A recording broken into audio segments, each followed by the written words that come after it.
SoFi stock got a little bit of a dip today, and if you don't know, the stock market as a whole was getting hit hard. But again, this was one of those names that you had to be watching. And if you watched my video last night, then I told you guys this was one of the names that you were looking to add at a specific level. We'll talk all about it and what's going on.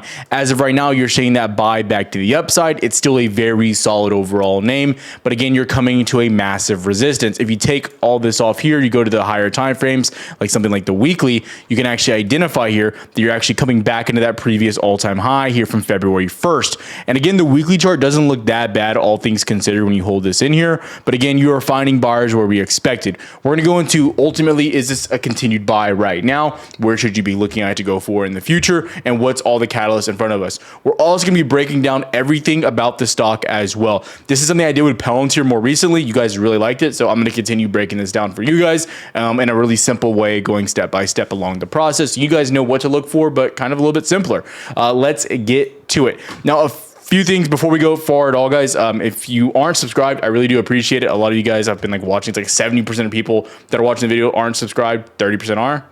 I appreciate it. It helps out. I do appreciate you a lot, so I can keep these videos coming for you. The other thing too is make sure you're following on Twitter. Again, I try not to have like a paywall for everything. I try to post as much as possible. One of the big posts I had yesterday on Twitter for you guys was Oklo. That was one of the big trades that we had to post out there. The head and shoulders, looking for that push down. You had easy move to the downside. Oklo was a big printer. I ended up trading it as well in Discord, but I wanted to notify you guys as well on Twitter as well. So make sure you're following there.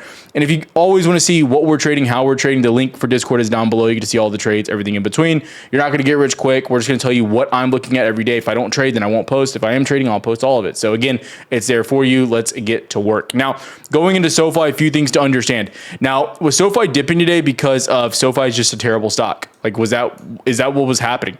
No, that's not what was happening. What was happening is you go look at the NASDAQ. We're going to look at futures. So if you're not a person that trades futures, it might be ugly for you. But this is futures. This is the NASDAQ over basically night. So overnight, you basically, and this is kind of what you can see here. So Thursday, 9 a.m., basically, you know, going for the rest of the day, you kind of sat right here, just flat, flat, flat. And then eventually you dumped, right? And this is all happening today on the market. So the NASDAQ just is getting hit. If you want to see SPY, if that's your type of thing, again, SPY just got hit, dropped around, 14, 15 points. And then ultimately from, Wednesday into today's lows of 660, that was over a 20-point drop, and you're finding buyers right now. And again, as SPY finds buyers, well, what happens to SoFi? Oh, obviously SoFi finds buyers pretty aggressively. So again, things that you're looking for, why you're looking for it, and ultimately where my head is at right now. Now, again, I want to go more of the technicals first, and I'll go into the fundamentals as well. Again, the biggest spots for buying right now, because this might be what you guys are most interested in. Number one, I'm looking to go a little bit heavier once again, near $25. That's where I bought it the first time, or more recently when I started making these videos on SoFi again, was right there at 24.75, 25.2, give or take in that range there. You got a little bit of a dip down to 25.5. I had a few Discord members loading up there as well. But again, this is just a stock buy for me. Like I was mentioning before, I'm not really looking to get into options or start getting a little bit more aggressive until you break back above this level here of 30.3. If you get above this level and the stock market retains its strength, then I do think SoFi will be a pretty solid name to the upside, moving towards 35 in the $40 overall target. Now, am I just fluffing it up? Do I think SoFi, and you guys have seen my other videos where I think $40, 35 is the target. Do I think that's actually obtainable? 100% I do. But I want to make something very clear. If the stock market's getting hit, then I think SoFi is probably going to come down. Is that me panicking to sell SoFi when the stock market is getting hit? No, I'm looking for opportunities to buy more of said stock. I think SoFi is a great name. And as we go into the fundamentals, you'll see why I think it's a continued buy right now. Now, some people are saying the valuation's a little bit too much, but I still would argue that I don't think it is. That right now they're pulling in the most recent earnings around $950 billion or million dollars, $950 million. Before that, they pulled in, as you can see here, around 850. Before that, it was around 770. So we can add all these around. We'll say their average earnings over the past year has been $800 million. So again, they're making around 3.6 million. It's probably a little bit actually above that, but we'll use that to be conservative. So their earnings being around 3.6 million, their market cap right now is around 33. It's slightly under, it's around a 9x valuation, give or take. That is currently where they're sitting at right now. Worth mentioning, worth looking at, worth knowing. Okay. Now looking at other names comparable. Now I'm not saying that this is the same stock, but looking at a name like Robinhood, I think it's important that we understand, Robinhood's market cap is roughly $114 billion, give or take right now, even with this decline that we had, not at all-time highs. That's worth mentioning. Robinhood, I can already tell you they did around $1.2 billion this past quarter, but before that they did around $1 billion flat. So again, at $1.27 billion, prior earnings they did 989. So let's round up and around a little bit down to $4 billion, because they didn't. Back here you can go look. They did 927, and they did around they actually did $1 billion back in February. I'm sorry. So yeah, we'll say 1.1 billion. Just overestimate there once again. So we'll say they did around $4.4 billion over the year. And again, if you look at that valuation, you will know that that math isn't mathing. Again, this is a much larger valuation. It's almost it's over a 25x, I do believe. My math wrong? Might be. But again, 25x plus, then I think 25x is being a little bit generous. So again, I still think SoFi has room. And again, I don't think they're the same stock. I think SoFi is actually a safer stock than Robinhood, dare I say. But again, I like what they're doing. Again, that's why I like SoFi so much. And I do think they have room to go. And I mean, even doubling their valuation here would push you closer to 60. I think I'm being very generous into the $40 range, something that's very obtainable. I don't want to make ludicrous targets like, oh, we're going to $1,000 this year. That's crazy talk. Okay. Probably not going to happen. If it does happen, thank you. Thank you, Donald Trump, for pumping my stock, right? Joking. Don't attack me. Okay. Very important to understand that. Now, going into some of the meat, right? The meat and the potatoes, right? The main course here. What is SoFi doing? Okay, and I'm kind of summarizing a lot of this stuff as well for you. We've done a lot of deep dives. If you want to watch some of those videos, they're all here on the channel as well. So check them out. And as new information comes in, I do want to let you guys know I will be posting, like I said, on Twitter, so you guys can always, have that information for you as well. I try to keep as much stuff on there, and I try to even post videos for you guys now on there as well. So check it out. Now, going into SoFi, a few things. What are their strengths? Well, let's look at them. Strong revenue growth. And again, this is something that you love to see in these names. Now, I don't even think SoFi is a growth stock. I want to make that abundantly clear. I wouldn't classify them as like a crazy growth stock, but they're growing, right? Okay, so for Q3, SoFi reported adjusted earnings of around $950 million, up 38% year over year. Okay, their SoFi Q1 2025 net revenue was at 772. Again, pretty damn solid. So again, what you're expecting, what you're looking at, everything that's happened in the growth over the year, 770 all the way to 950, pretty decent for, again, I like to call SoFi a pretty boring company. It's nothing crazy. It's not rockets. It's not changing the world, but it's something that everyone uses and something everyone needs. Fee-based revenue, non-interest income is growing fast, which is what you want to see. In Q1, the fee-based revenue rose 67% to $315 million, which is, again, what we're looking at for this growth. You need to be able to identify which parts of the company are causing the main growth. Like with Palantir, it's that commercial side. It's not really the government side anymore, which is very important to understand.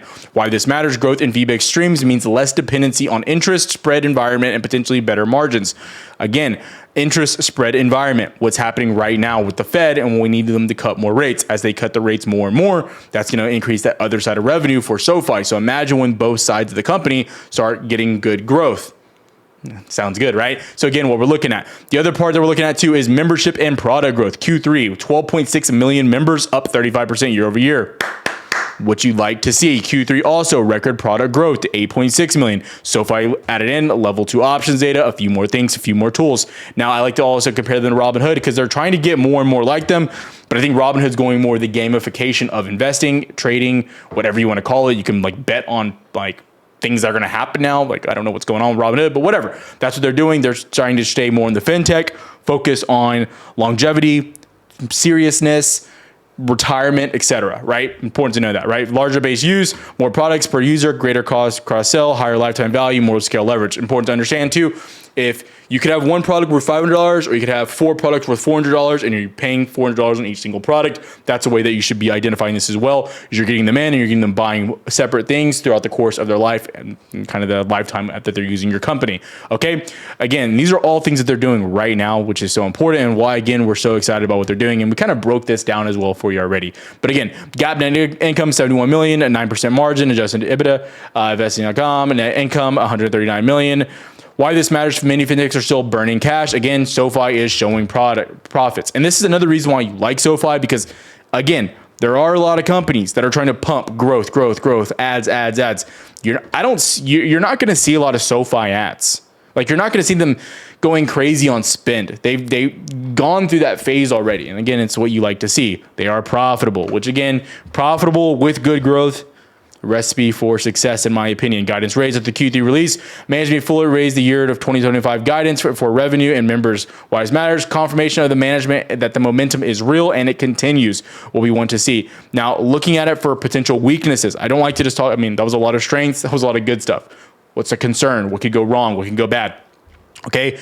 Now, the problem with growth stocks is when they stop growing, bad stuff usually happens, right? So again, I want to show an example. So we go to something like Lulu, okay? And again, Lulu has some other like concerns out there, but I want to highlight something. When you look at their overall revenue, they kind of stalled up here at 1.5 to $2 billion, right? Again, you got to 2 billion, you slowed down. Once you got to 2 billion, you really couldn't get to like the $3-4 billion marker. And what happens? You slow down, you hit 3 billion. That's when you ultimately top out, and then boom, all the way back down as earnings start to slow back down and they're inconsistent. So that's what happens when you have great growth, and then ultimately it slows down. That's the bad thing. That's what Lulu's doing right now. You can go to something as well as Ulta, which Ulta actually ended up popping back up. But again, it kind of stalled out here for a little bit. You kind of saw a bit of a pullback. And again, now it's popping back to the upside just because they're just so profitable. That's the great thing about Ulta. Like, their profit margins are just so good. But again, even they have stalled dramatically, which I would say Ulta probably comes back down as well. Again, worth mentioning, worth watching. There's tons of other names I can go over, but those are two that I've recently covered just in videos before. Okay, so what to watch for? While growth is strong, the base is getting larger. Sustaining 30 to 40% growth becomes harder and harder, obviously, right? There's very few companies that can do that. That's why when we look at something like Nvidia, we're like, when people are like, oh, this is a bubble, I'm like, they're literally growing every quarter. Their PE ratio is going down. So it's good to see the growth, but you have to know eventually it's going to slow down. Okay. If growth decelerates, the premium valuation could suffer. Again, I don't think the premium valuation is that crazy, but still worth mentioning. Credit lending risk. For a company like Sofi, the lending and credit cycle exposure always looms. The 10Q likely discloses large charge-off, delinquencies, etc. You'd want to dig more into that if you want to go into the 10Q. I don't want to go completely into the 10Q personally. Again, you are seeing more delinquencies across the board on specifically in the car market right now. That might roll over into homes, maybe some student loans. We'll see. Interest spread environment, even with growth, changes in deposit costs, interest earning assets yield, it may squeeze net interest margin, it may make revenue less efficient. Guidance and macro dependency. Although they've raised guidance, external forces, consumer credit health, regulation, macro slowdown, there still remains risk. Execution risk. While rapid growth comes scaling risk. Again, as you see more and more growth, you have to hire more people. There becomes more risk. You might mess up. You could slip up as a company as you're taking on more overall pressure, more clients, etc. Right? The rapid growth comes with scaling risk, operations, platform stability, cost control. If cost base grows faster than revenue, margins will suffer. These are just preliminary things you have to throw in there just in case, because they could happen. And I think I'd be doing a disservice if I only said the benefits. You know what I mean? There are some downfalls of there being rapid, great growth and, being that new kid on the block and really doing well. But I'm not that concerned. Maybe I should be. But for me right now, I like it a lot. I wouldn't say SoFi is a defensive name either, but I like ultimately where it's at. It's like it's a bank stock, but it's more than that. It's a hybrid between a bank and Robinhood. That's the best way to describe SoFi, in my personal opinion. And again, it's what you really like to see. And when you look at something like that, what I want to do, let's look at a few other names, right? Let's look at Charles Schwab, right? Most of these names like this go up very consistently over time. Now, this was when you had this big drop. This was your banking crisis, if you guys don't remember. But again, over time, they're not going to go up insane, but they're great overall names to have. They're great names to see. And again, they're great names to have in the portfolio. So again, if you're thinking SoFi is going to go to $100 next year, the year after that, I don't think that's going to happen. It could, it really could. But it's just my mind's more consistent growth, putting my money in it. It's a solid company. It's pretty new.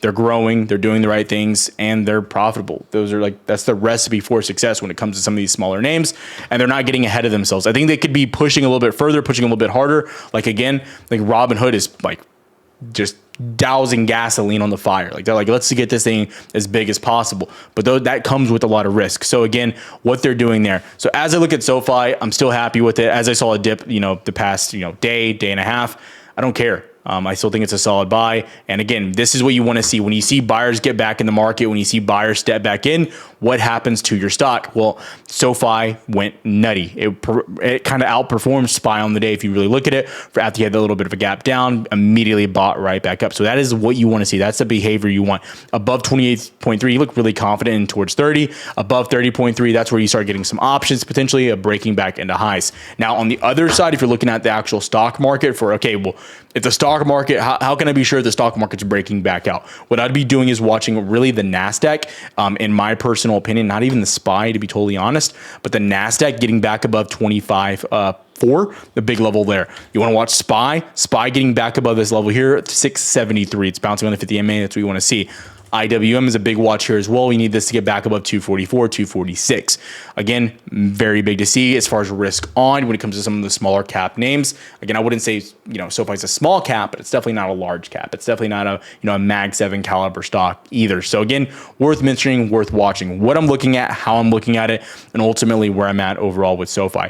A few other names I mentioned last night in case you missed that video. These were my big players that I was looking up to add, buy potentially. PLTR down at mentioned down here, 169, 170. That's what you want to see. Again, I don't think you get super aggressive on PLTR. There's a lot of inherent risk. I do think it's one of the riskier names as far as AI is concerned. However, their growth is really good. This is a growth stock if you've ever seen one. But again, solid bounce from our level down here, like we mentioned in that video. I recommend going and watching the video literally last night on PLTR. HIMS, another big name, healthcare name I'm liking a lot. Buy zone's $42 to $40. Next buy zone's at 35 to 34, where I'm buying next. Your 200 MA is right there as well. So you want to see that reclaimed, ideally in a perfect world, what you're looking for there. Again, Meta was another big name we mentioned last night. 601 was the big level we talked about, your previous all-time high breakout. You came to, again, go watch the video if you think I'm making these levels up, what I've been watching, what I've been playing. Another name that's going to continue coming across the board will be MP Materials. I'd still be careful on this one. I didn't mention it last night, but again, you're getting that retest of previous all-time highs of $59 right there. So again, I want to see how this kind of reacts. If it gets back over this could be a really big play. But ultimately, I've been looking to buy more near the 200 daily moving average. I think, yeah, we're getting, this trade war resolved with China in the short term, but I still think MP Materials, rare earth materials are going to be great over the long run. So again, these are names you're looking to add to the long-term name. The last thing I'm going to mention, I didn't mention this, I haven't mentioned on YouTube at all, is LB Landbridge. Me and my friend Grayson have been talking a lot about this. It was a much better buy when we were looking at it down here at 55.48. It's a really boring stock. And again, I'm getting a little bit more diversified, talk about more than just the overall market, more specific names and long-term stuff. Landbridge is a solid name. Again, what they do, if you don't know, they basically have and own a bunch of land, and they basically lease it out to oil and energy companies, and they make a shit ton of money. So again, worth mentioning, worth watching. This whole area is a buy zone, $50 to $48 down there. Been a great buy, bounce right off of it. You look really good. If you have any questions, comment down below. See you guys in the next video. Have a good one, traders.